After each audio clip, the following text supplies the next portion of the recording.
The truth is hidden.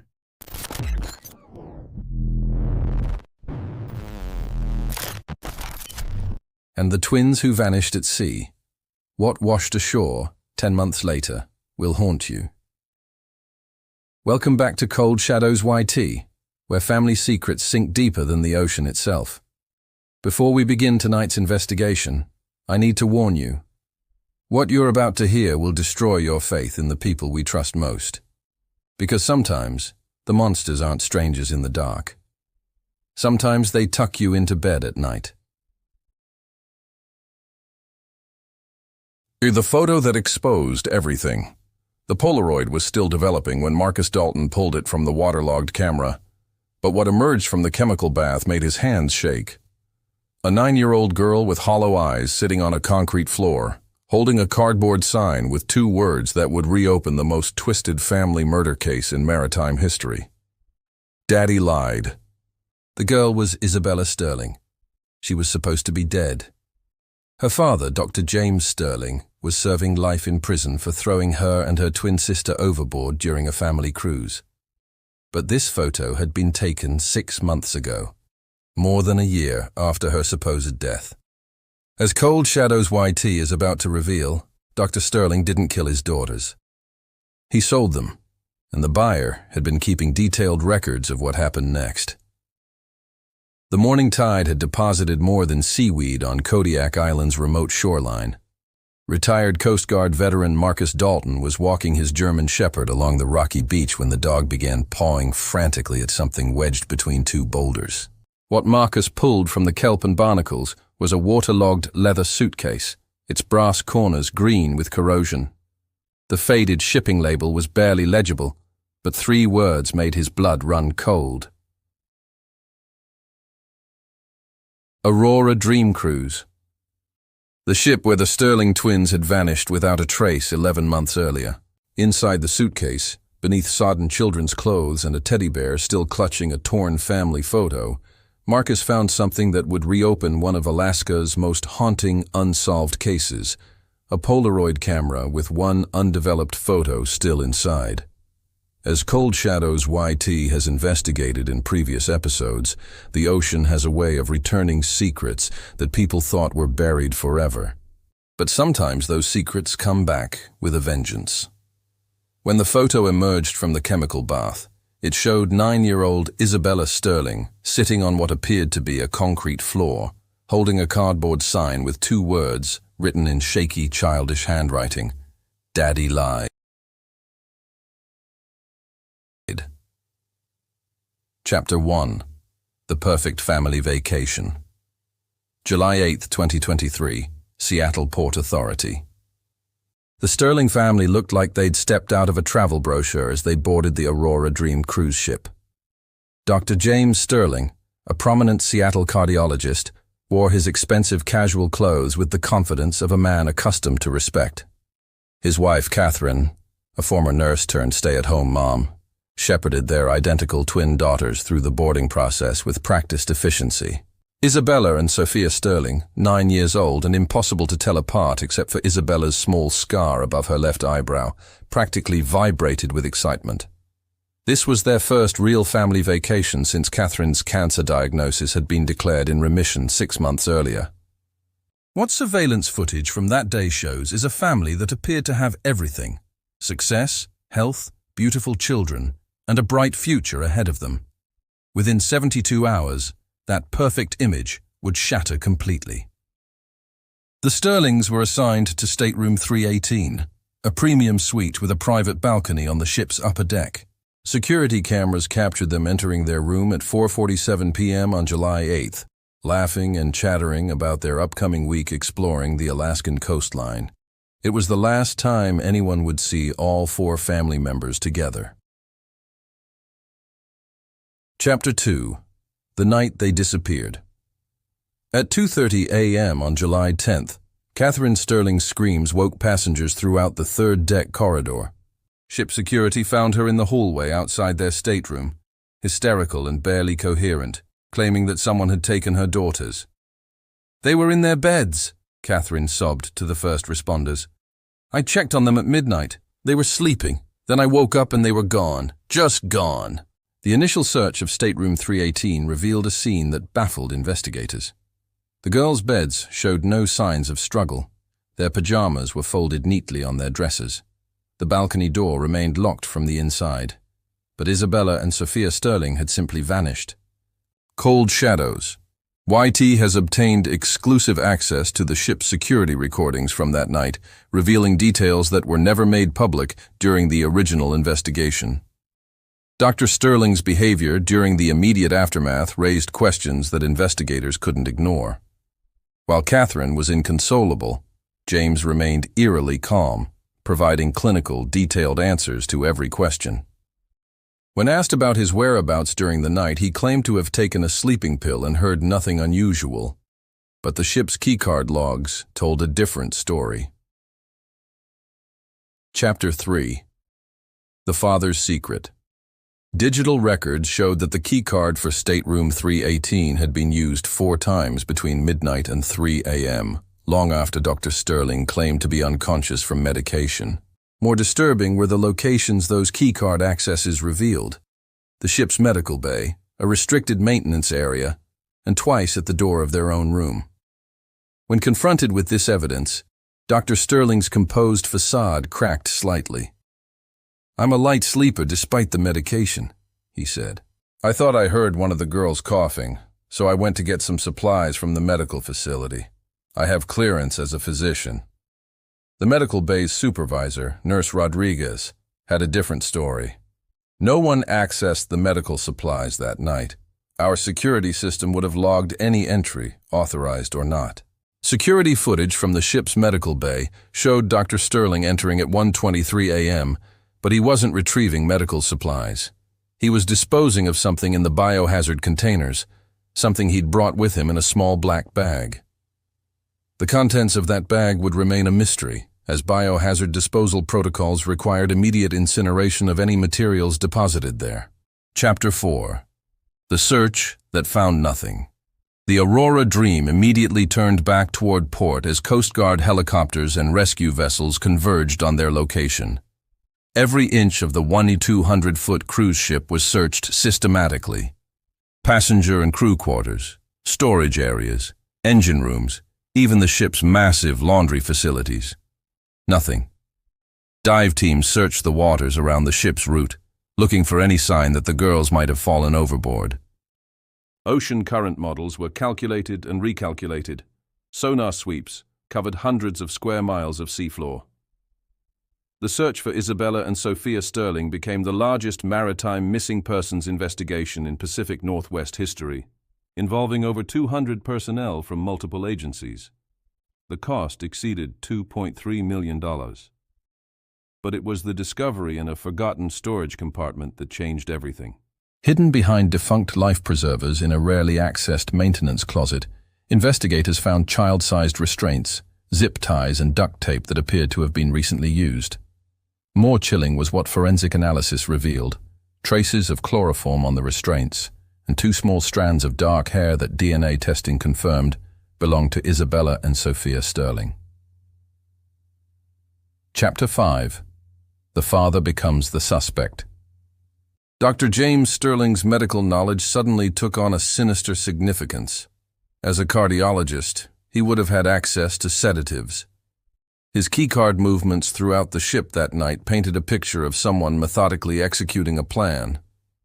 When investigators obtained a warrant to search the Sterling family home, they found Dr. Sterling's home office filled with maritime charts, cruise ship layouts, and detailed information about ocean currents along the Alaskan coast. Hidden in a locked filing cabinet were children's clothes that did not belong to Isabella and Sophia, sizes and styles suggesting other victims. Cold shadows. YT has learned through confidential sources that Dr. Sterling was under investigation for inappropriate behavior with young patients at his practice, but those allegations had been sealed pending litigation. The most damning evidence was found on Dr. Sterling's personal computer, deleted internet searches about how long can children survive in cold water and ocean disposal methods that prevent recovery. The searches had been conducted in the weeks leading up to the cruise. Catherine Sterling's world collapsed when confronted with this evidence. "He planned this," she whispered during her police interview. "He planned to kill our babies, and he used me as his alibi." Chapter 6. The Trial That Divided America. Dr. James Sterling's murder trial became a media sensation that split public opinion down the middle. The prosecution painted him as a calculating killer who had murdered his own daughters to prevent them from revealing his history of abuse. The defense argued that the evidence was circumstantial and that the real perpetrator was still unknown. Sterling maintained his innocence throughout the proceedings, claiming that someone else had taken the girls and that he was being framed. "I loved Isabella and Sophia more than my own life," he testified. "I would never hurt them." But the prosecution had evidence that Sterling's own family didn't know about. Financial records showed he had taken out substantial life insurance policies on both daughters just 3 months before the cruise, with himself as the sole beneficiary.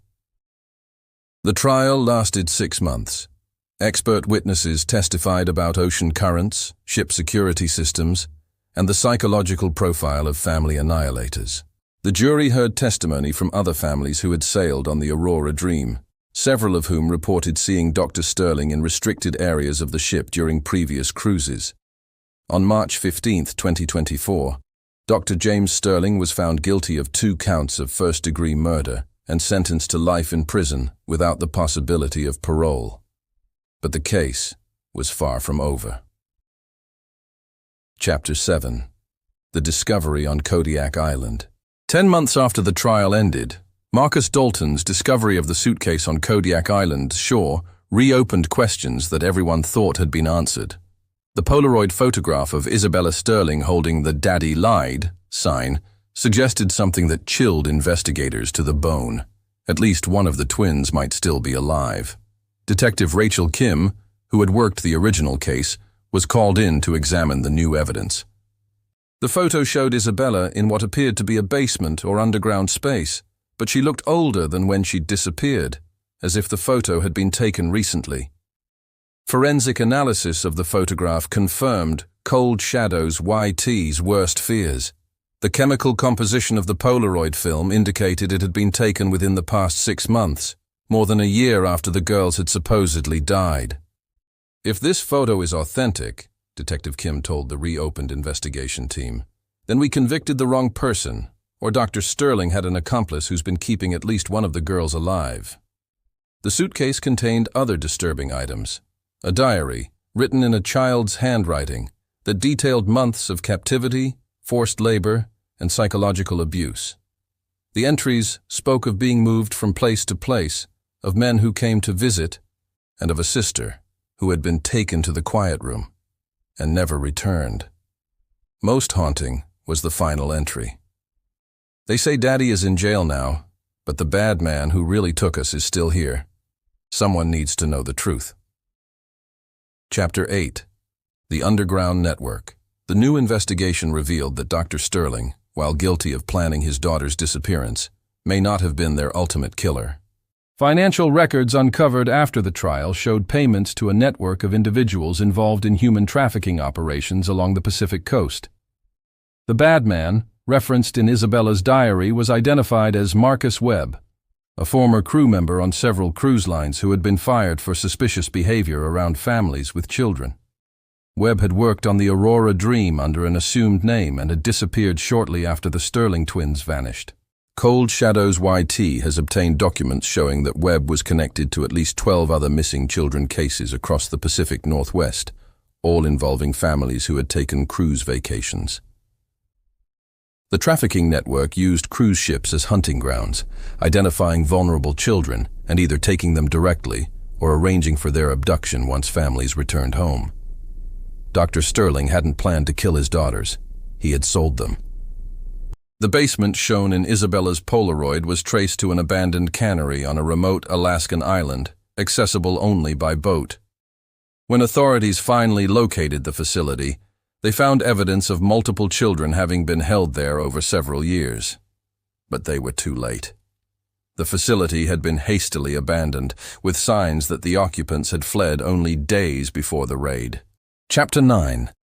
The hunt for Isabella. The search for Isabella Sterling became an international manhunt. Interpol issued alerts across the globe, as evidence suggested the trafficking network had connections to buyers in multiple countries. Age-progressed photos of what Isabella might look like after more than 2 years of captivity were distributed to law enforcement agencies worldwide. Leads poured in from across Alaska, Canada, and the lower 48 states. Sightings were reported, investigated, and dismissed. False hopes were raised and dashed repeatedly as the investigation consumed resources and manpower. The psychological profile developed for Isabella painted a heartbreaking picture. A child who had been systematically broken down and rebuilt to be compliant with her captor's demands, possibly no longer even remembering her real name or family. Then came the breakthrough that changed everything. A social worker in British Columbia reported a girl who matched Isabella's description living with a family of known child traffickers. The girl had been taught to respond to a different name and had no identification documents, but she had a distinctive scar above her left eyebrow. The raid on the British Columbia location was coordinated between Canadian authorities and the FBI. When they breached the compound, they found 12 children of various ages living in conditions that shocked even experienced investigators. Among them was a 10-year-old girl with dark hair and haunted eyes who bore an unmistakable scar above her left eyebrow. Chapter 10. The Reunion That Broke Hearts. The girl rescued from the British Columbia compound had been trained to distrust all authority figures. She spoke in whispers when she spoke at all, and flinched at sudden movements or loud noises. Medical examination revealed evidence of prolonged abuse and malnutrition. When Catherine Sterling was brought to the hospital to potentially identify her daughter, the reunion was not the joyful moment anyone had hoped for. The girl who had once been Isabella Sterling looked at her mother with no recognition, no emotional response, no sign that she remembered the woman who had given birth to her. The trauma specialists working with Isabella, she was slowly beginning to respond to her real name again, explained that her condition was consistent with severe psychological conditioning designed to erase her previous identity. Catherine spent hours each day sitting quietly beside her daughter's hospital bed, reading stories, singing lullabies, showing photo albums of their life before the cruise. Slowly, tiny fragments of memory began to surface. "Teddy," Isabella whispered one day, pointing to a stuffed bear in one of the family photos. It was her first word that wasn't scripted by her captors, her first genuine response to her previous life. The recovery process would take years, but Isabella Sterling was finally coming home. Chapter 11. The Truth About Sophia. As Isabella's memories gradually returned, they brought with them the tragic truth about her sister. Sophia had tried to escape during their first week in captivity, and the punishment for her defiance had been swift and final. They said she went to the quiet room, Isabella told investigators through a victim advocate. But I knew she wasn't coming back. They made me watch so I wouldn't try to run too. Sophia Sterling's body was never recovered, but Isabella's testimony provided enough detail for prosecutors to charge Marcus Webb and his associates with her murder. Webb was eventually arrested in Mexico and extradited to face trial for multiple counts of human trafficking, child abuse, and murder. The network that had taken the Sterling twins was revealed to be far more extensive than anyone had imagined, with connections to similar operations across North America and internationally. Dr. James Sterling's conviction was modified to reflect his role as an accessory to kidnapping rather than murder, but he remained in prison. His medical license was permanently revoked, and he faced additional charges related to the sale of his daughters to traffickers. Catherine Sterling filed for divorce while he was in prison and dedicated her life to working with organizations that combat child trafficking. Chapter 12. Isabella's New Life. Today, Isabella Sterling lives with her mother in a small town far from the media attention that surrounded her case. She's receiving specialized therapy to address the trauma of her captivity and is slowly rebuilding relationships with family members and making new friends. The process has been difficult, Isabella struggles with trust, has frequent nightmares, and sometimes still responds to the false name her captors gave her. But she's also shown remarkable resilience, excelling in school and expressing interest in art therapy as a way to process her experiences. Cold Shadows YT has learned that Isabella has created a series of drawings depicting her time in captivity, which law enforcement has used to identify other locations where children may have been held. Her artwork has also become a form of testimony, providing evidence that has helped convict several members of the trafficking network who might otherwise have escaped justice. "She's not the same little girl who disappeared on that cruise ship," Catherine Sterling says. "But she's my daughter, and she's alive, and that's what matters. We're building a new life together, one day at a time." Epilogue: The ongoing fight. As we conclude this investigation for Cold Shadows YT, it's important to understand that the Sterling case represents just one example of how human traffickers exploit families and the systems meant to protect children. The Aurora Dream Cruise Line implemented new security protocols following the investigation, including enhanced background checks for crew members and improved monitoring of restricted areas. But experts warn that traffickers are constantly adapting their methods. Isabella Sterling's courage in surviving her ordeal and helping law enforcement dismantle the network that took her has led to the rescue of dozens of other children and the prosecution of more than 30 individuals involved in trafficking operations. The investigation continues, with law enforcement agencies across multiple countries working to identify and prosecute everyone connected to the network that destroyed the Sterling family. Dr. James Sterling remains in prison, serving his life sentence. He has never publicly admitted to his role in his daughter's disappearance, maintaining that he was somehow framed despite overwhelming evidence of his guilt. But perhaps the most important legacy of this case is the awareness it has raised about the vulnerability of children to trafficking networks that operate in plain sight, using legitimate businesses like cruise lines as cover for their operations. The suitcase that washed ashore on Kodiak Island contained one final item that investigators have never made public: a letter written by Isabella during her captivity, addressed to her mother.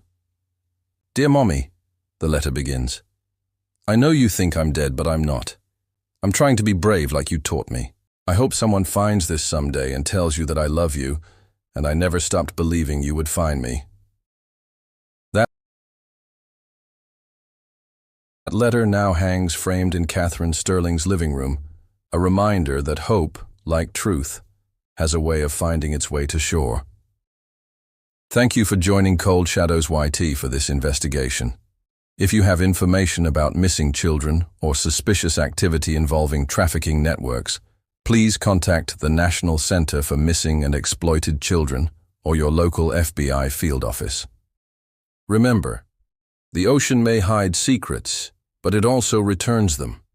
Sometimes the truth just takes a little longer to wash ashore. Subscribe to Cold Shadows YT for more investigations into the cases that challenge our faith in humanity and remind us why we must never stop fighting for justice. Disclaimer: this story is a work of investigative fiction created for Cold Shadows YT. While inspired by real cases of child trafficking and maritime disappearances, all names, locations, and specific details are fictional. If you have concerns about child safety or trafficking, please contact the National Human Trafficking Hotline at 1-888-373-7888.